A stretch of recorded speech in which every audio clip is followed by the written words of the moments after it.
அற்புதத்தில் வல்லவராயிருக்கிற இயேசு கிறிஸ்துவின் நாமத்தில் உங்களுக்கு என்னுடைய அன்பின் வாழ்த்துக்கள். இந்த நேசரின் மன்னாவோடு கூட உங்களை சந்திப்பது கிறிஸ்துவுக்குள் நான் மகிழ்ச்சி அடைகிறேன்.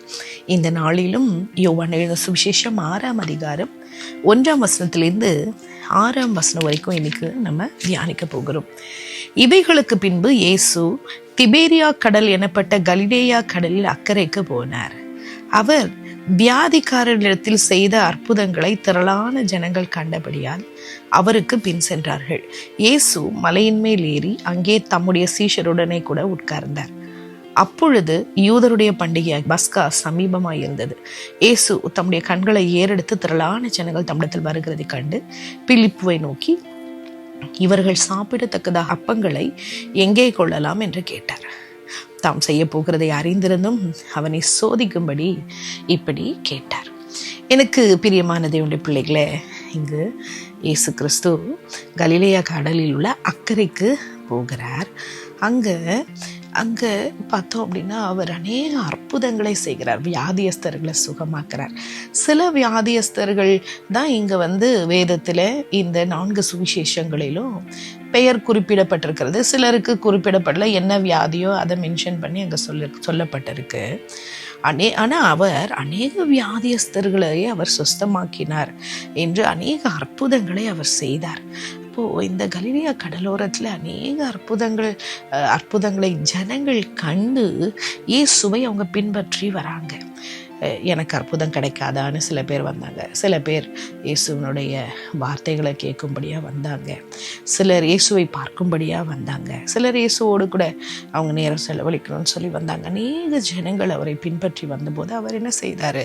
மலையின் மேல் அவர் அங்கு ஏறினார் என்பதை பார்க்கிறோம். ஏன்னா அந்த மலைப்பகுதியில் உட்கார்ந்து அவர்களுக்கு உபதேசம் பண்ண வேண்டும் என்று பிதாவின் திட்டமும் சித்தமாக இருந்ததுனால ஒவ்வொரு அசைவு, ஒவ்வொரு செய்கை எல்லாமே பிதாவின் திட்டப்படியா இயேசுவின் வாழ்க்கையில அமைந்திருந்தது.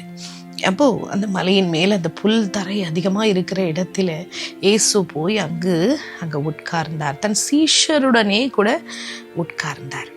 சீஷரோடு கூட அங்கே உட்காரும் பொழுது அங்கே பார்த்திங்கன்னா யூதர்கள் அங்கே கொண்டாடுகிற பஸ்கா பண்டிகை சமீபமாக இருந்தது. பஸ்கா பண்டிகை என்பது என்ன அப்படின்றத பழைய ஏற்பாட்டில் இருக்கிறது.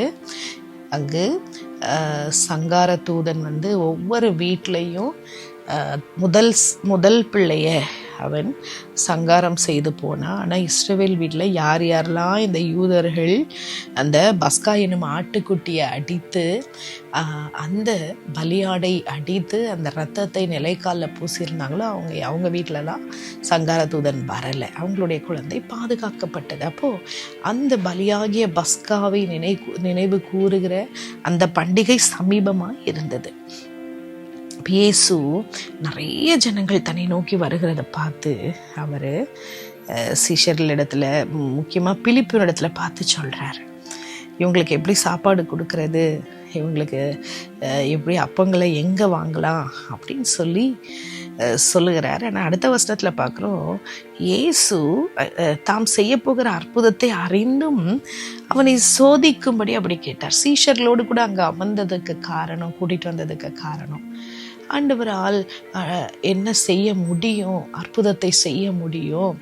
ஊழியத்தின் பாதையில் ஜனங்கள் வார்த்தைகளை கேட்க வரும் பொழுது அவங்கள எப்படி திருப்தியாய் அனுப்ப முடியும்? அவங்களுடைய ஆவிக்குரிய உணவு மாத்திரமல்ல, சரீர பிரகாரமான தேவை உணவை அவர் எப்படி கொடுக்க முடியும் என்பதை, அந்த அற்புதத்தை அதிசயங்களை செய்ய வல்ல தேவன் என்று காண்பிக்கிறதற்காக அவர் அங்கு சீஷர்களுக்கு ஒரு பாடத்தை அங்கு கற்றுக் கொடுக்க கொண்டு வந்தார். அங்கே பார்க்குறோம், இயேசுவை பின்பற்றின அநேக ஜனங்கள் இருந்தாலும் 12 சீஷர்களுக்கு தான் அவர் அநேக பாடங்களை அவர் கற்றுக் கொடுத்தார். விசுவாசத்தில் எப்படி வளர்றது, விசுவாசத்தினால எப்படி காரியங்களை பெற்றுக்கொள்ளுகிறது, இப்படிப்பட்ட காரியங்களை அவர் சொல்லி கொடுத்தார். அப்போது இயேசு அவருடைய சீஷர்களுக்கு கிறிஸ்துவை நம்பும்படியாய், தங்கள் நம்பிக்கையை பற்றுதலை அவர் மீது வைக்கும்படியாக அவர் சொல்லுகிறார். இயேசு கிறிஸ்து இது பிலிப்பு கிட்ட சொல்லும் போதே வேதத்துல இங்க தெளிவாய் நம்ம வாசிக்கிறோம். அவர் அறிந்திருந்தார் என்ன நடக்க போகுது, என்ன என்ன காரியங்களை அவர் செய்ய போகிறார், பிலிப்பு என்ன நினைக்கிறாரு, மற்ற சீஷர்கள் என்ன நினைக்கிறாங்க, இதெல்லாமே இயேசு அறிந்திருந்தார். அப்போது தேவனுடைய பிள்ளைகளாகிய நாம் ஆண்டவரோடு கூட பிதாவோடு கூட நம்ம நெருக்கமாய் நம்முடைய உறவு இருக்கும்போது காரியங்கள் என்ன நடக்கிறது என்பதை நம்மால் உணர முடியும், நம்மால் அறிய முடியும். கிறிஸ்துவை பின்பற்றுகிற நாமும் கிறிஸ்துவை போல நம்மளால் என்ன செய்ய முடியும், நம்ம இருக்க முடியும் என்பதை நம்ம இங்கு அறிந்து கொள்ளுகிறோம். இயேசு தெளிவாக துல்லியமாக அறிந்திருந்தார் என்ன நடக்க போகிறது, என்ன அவர் ஆயத்தம் பண்ணி வைத்திருக்கிறார். இன்னொரு பக்கம் பார்த்தோம் அப்படின்னா நம்ம கவலைப்பட வேண்டாம். நம் தேவைகளை இயேசு அறிந்திருக்கிறார். நம்ம என்ன செய்ய போகிறோம் என்பதை அறிந்திருக்கிறார். நம்முடைய உள்ளத்தை அறிந்திருக்கிற தேவன் அவர். ஏதோ சாதாரண தெய்வம் அல்ல. ஒவ்வொரு நம்முடைய நினைவுகளை, நடைகளை, நம்முடைய காரியங்களை எல்லாவற்றையும் அறிந்த தேவனை நம்ம ஆராதித்து கொண்டு இருக்கிறோம். அப்போ அவர்கிட்ட நம்முடைய காரியங்கள் எல்லாம் அவர்கிட்ட நம்ம ஒப்புவிக்க வேண்டும்.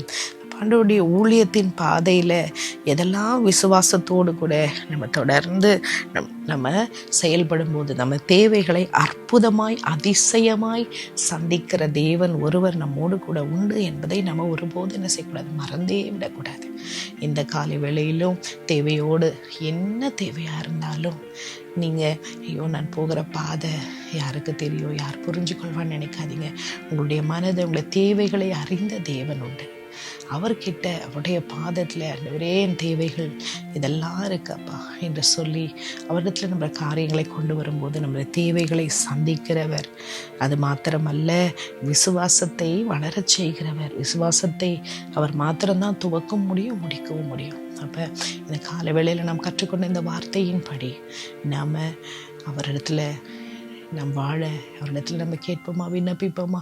எங்கள் அன்பின் தெய்வமே, நாங்கள் இன்றைக்கு தியானித்த வசனத்தின்படி ஆண்டவரே எந்தெந்த விஷயங்களை செய்தாலும் பிதாவின் சித்தத்தின்படி நீங்கள் செய்கிறதுக்கு கவனமாக இருந்தது போல நாங்களும் இருக்க கர்த்தர் உதவி செய்யும். அநேகர் இயேசுவை பின்பற்றினாலும் ஆண்டவரே உங்களுடைய சீஷர்களுக்கு மாத்திரம்தான் நீர் காரியங்களை கற்றுக் கொடுக்க விரும்பினீர். நாங்களும் ஒரு சீஷனுடைய இருதயத்தை நீர் எங்களுக்கு தாரும், கற்றுக்கொள்ளுகிற இருதயத்தை தாரும்.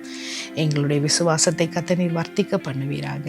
ஆண்டவரே நீர் எங்களை அறிந்திருக்கிறீர் என்பதை முழு நிச்சயமாய் நம்பி எங்கள் காரியங்கள் எல்லாம் பாதத்தில் வைக்க கவலைப்படாமல் கலங்காமல் ஆண்டவரே உம்மை ஆண்டவரே நாங்கள் சார்ந்து கொள்ள கர்த்தர் எங்களுக்கு கிருபை பாராட்டும், வழி நடத்தும். துதிகன மகிமையாவுக்கு செலுத்தி இயேசுவின் நாமத்தில் ஜெபிக்கிறோம் பிதாவே. ஆமேன், ஆமேன்.